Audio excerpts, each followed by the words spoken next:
The image you are watching is a Stargate Milky Way.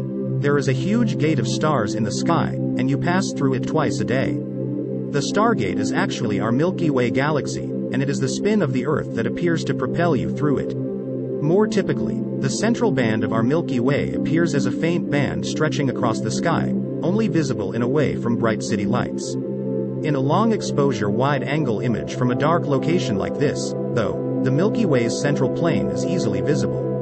The featured picture is a digital composite involving multiple exposures taken on the same night and with the same camera, but employing a stereographic projection that causes the Milky Way to appear as a giant circular portal. Inside the Stargate-like arc of our galaxy is a faint stripe called zodiacal light sunlight reflected by dust in our solar system. In the foreground are cacti and dry rocks found in the rough terrain of the high desert of Chile, not far from the Elsass Observatory and the developing Vera Rubin Observatory, the latter expected to begin routine operations in 2024. For daily video updates, subscribe to Only Facts.